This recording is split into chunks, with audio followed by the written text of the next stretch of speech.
श्री तुलसीदास जी कहते हैं गणेश जी का वाहन है चूहा। चूहा। सीता माता ने प्रार्थना की गणेश जी से,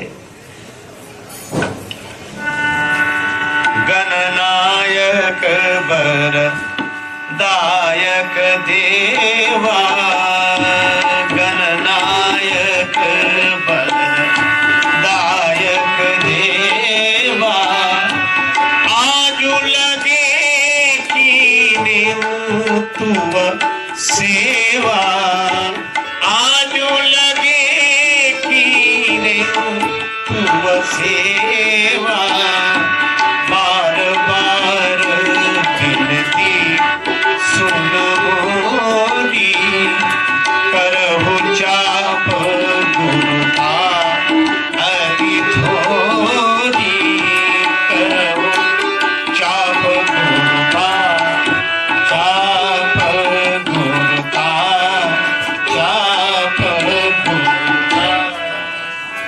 सीता मैया ने गणेश जी से प्रार्थना की, हे गणेश जी महाराज, आज के दिन के लिए ही मैंने आपकी सेवा की है, मेरी प्रार्थना बार बार सुन लो।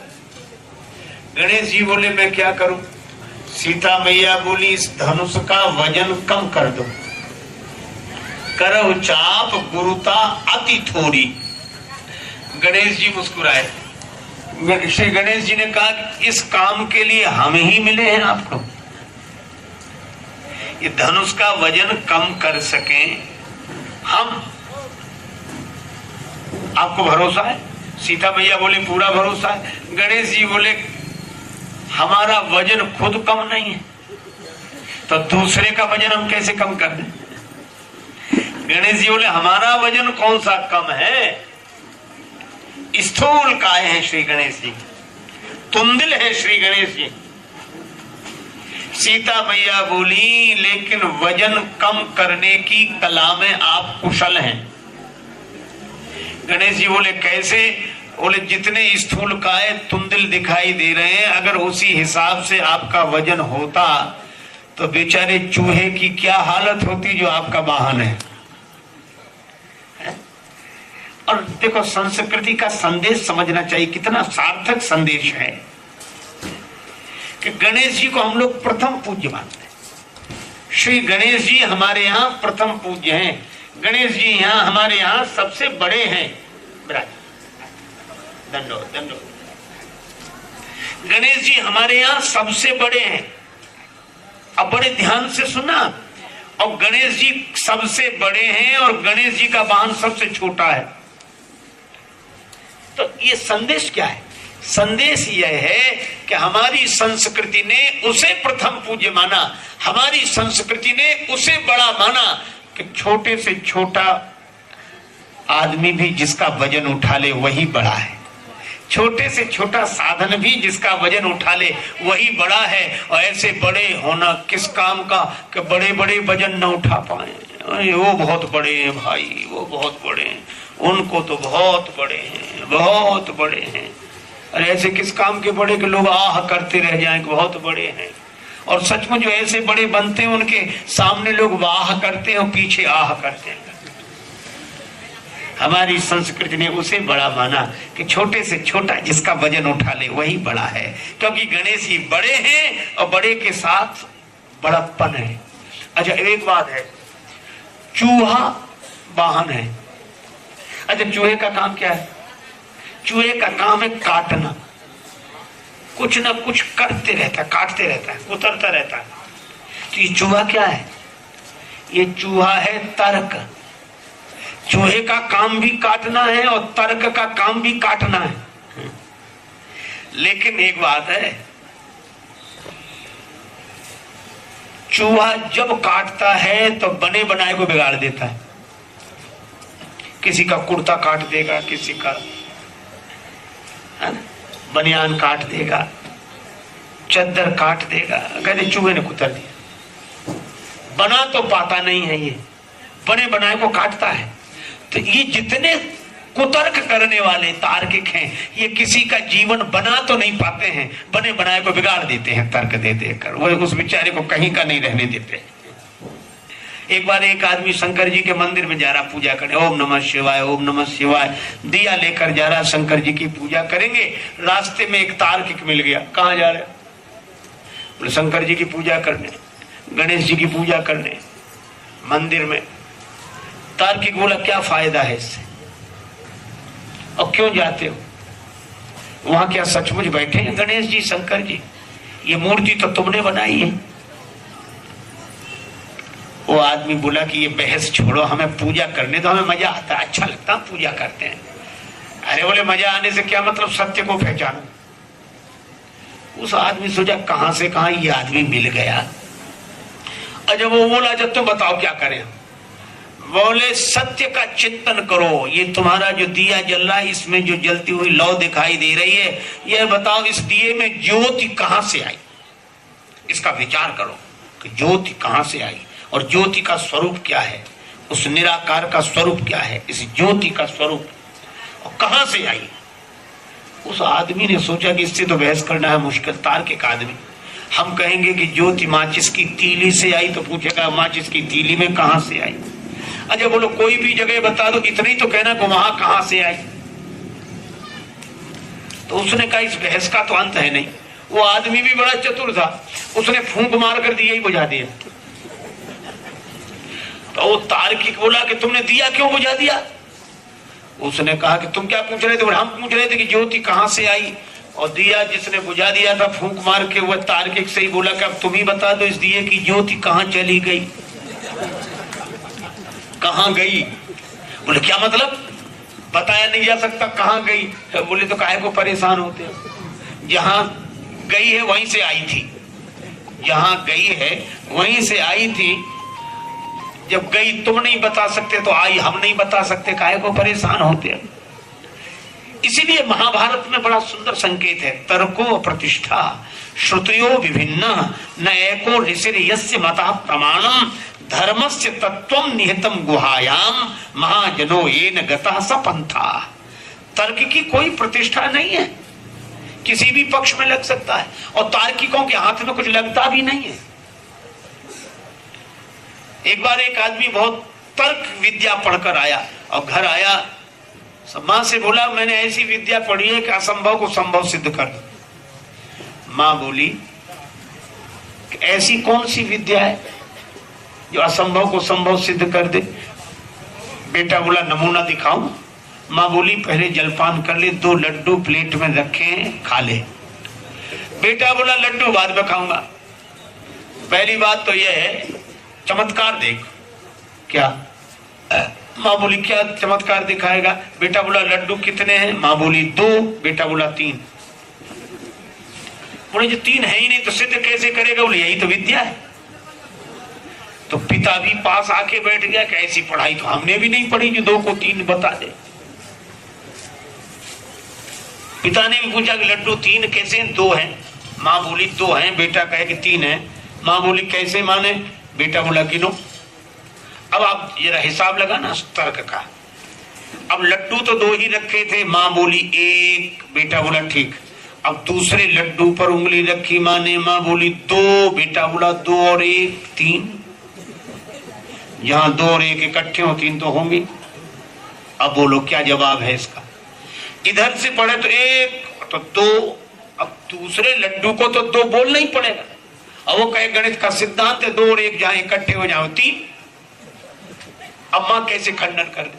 मां बेचारी जवाब न दे पाए। वो बड़ा खुश हुआ कि मैंने ऐसा तर्क दिया कि जवाब नहीं दे सके। लेकिन पिता भी कम नहीं था, उसी का पिता था। उसने कहा कि वाह बेटा हम खुश हुए कि लड्डू 3 है, मान गए हम। अब एक काम करो। क्या? बोले 1 लड्डू मैं खा लूंगा, दूसरा तुम्हारी मां खा लेगी, तीसरा तुम खा लेना। बोलो हाथ लगा कुछ? तो ये तर्क कहीं का नहीं रखता आदमी को। इसीलिए मानस में कहा कहवाने सिद्ध कि बिनु विश्वासा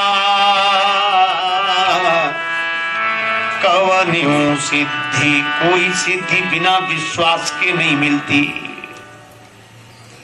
और यही चूहे का रूप भी तर्क का रूप है, तो तर्क भी कहीं पहुंचाता नहीं है, लेकिन गणेश जी को तो पहुंचाता है। कब? बोले ये तर्क भी कहीं पहुंचा देता है, लेकिन चूहे पर गणेश जी बैठे हों तो चूहा भी कहीं पहुंचा देता है। इसका अर्थ है कि गणेश जी विवेक के रूप हैं, समझदारी के रूप हैं। हाथी का सिर उनको लगाया गया है, तो वो विवेक के, ज्ञान के, समझदारी के रूप हैं। तर्क भी पहुंचा देगा लक्ष्य तक, लेकिन उस तर्क पर विवेक का प्रभाव रहना चाहिए, विवेक उस पर आसीन रहना चाहिए, और विवेक का संबंध श्रद्धा और विश्वास से होना चाहिए। तो तर्क भी कहीं पहुंचा देता है, और बिना विवेक के तर्क भी कहीं नहीं पहुंचाएगा। इसलिए गणेश जी के साथ चूहे को देखते हैं हम लोग यह देखते हैं कि कुतर्क, तर्क पर विवेक का आसन है। तो विवेकी व्यक्ति तर्क का आश्रय लेकर कहीं से कहीं पहुंच जाता है, लेकिन गणेश जी विश्वासी है।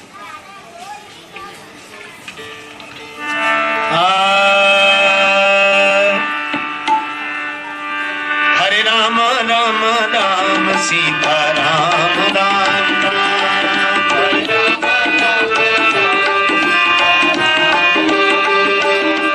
हरे राम राम राम सीता राम राम राम,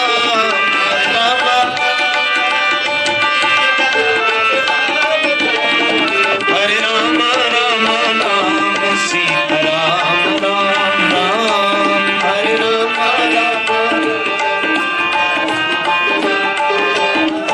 यह नाम बनाया प्रथम पूज्य गणपति जी को पल में, यह नाम बनाया प्रथम पूज्य गणपति, मिल गया यही अवलंब नाम शबरी को जंगल में, मिल गया यही अवलंब नाम। लाखों का बेड़ा पार किया, पहुंचाया प्रभु के धाम, लाखों का बेड़ा। हरे राम राम राम सीता राम राम राम, हरे राम, हरे राम राम राम सीता राम राम राम, हरे राम राम राम। देखो, जहां तर्क पर विवेक का आसन होगा, वहां विश्वास की प्रधानता होगी, श्रद्धा की प्रधानता होगी। एक महात्मा जा रहे थे, आवाज लगा रहे थे, कोई कब्र मिलेगी, कब्र मिलेगी, कब्र मिलेगी। तो एक सेठ जी बड़े सत्संगी थे, वे बोले कोई मुर्दा मिलेगा, मुर्दा मिलेगा। तो महात्मा खड़े हो गए, ये रहा मुर्दा। तो बोले चलो। मकान के पीछे एक एकांत में कोठरी थी, वो बता दी ये कब्र है। महात्मा उसी में रह गए, न सेठ जी से कोई बातचीत, न महात्मा से कोई बातचीत, वो आराम से रहते। दोपहर को भोजन भिजवा दिया जाता, सो ले लेते और वहीं से थाली खिसका देते, कबाड़ बंद। 1 साल रहे। सेठ जी के घर चोरी हुई, चोर सामान लेकर गए, महात्मा देख रहे थे। चोरों ने वो सामान कुएं के पास छिपा दिया। सवेरे हुआ, सेठ जी का सामान चला गया, सामान चला गया। महात्मा को तो पता था, सब परेशान हो रहे थे। सेठ जी को बुलाया, वहां तुम्हारा सामान है, ले आओ। सेठ जी को लेकर गए, सारा सामान मिल गया।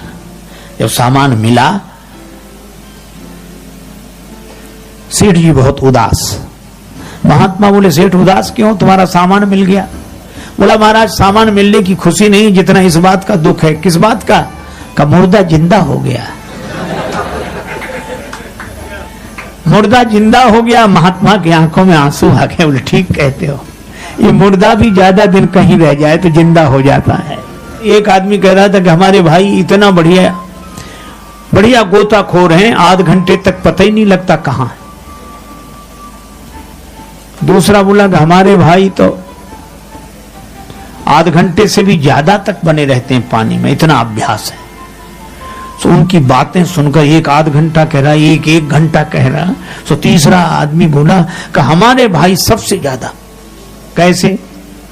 बोले बहुत बढ़िया गोताखोर। क्यों? बोले जब से डूबे हैं आज तक निकले ही नहीं। इस देहाभिमान से बचने का उपाय अवसर है अनमोल, काम कुछ ऐसा कर जा, पाकर गुरु से ज्ञान यार, मरने से पहले मर जा, अपने घट में बैठ निरंतर नहीं किसी के घर जा, सीता राम नाम सुमिरन कर भव सागर से तर जा, मर जा। अच्छा देखो, नदी में जब डूबता है जिंदा आदमी डूबता, मुर्दा नहीं डूबता। जिंदा हाथ पांव हिलाए बिना नहीं रहता, मुर्दा ना हाथ हिलाए ना पांव, आराम से पार हो जाता है।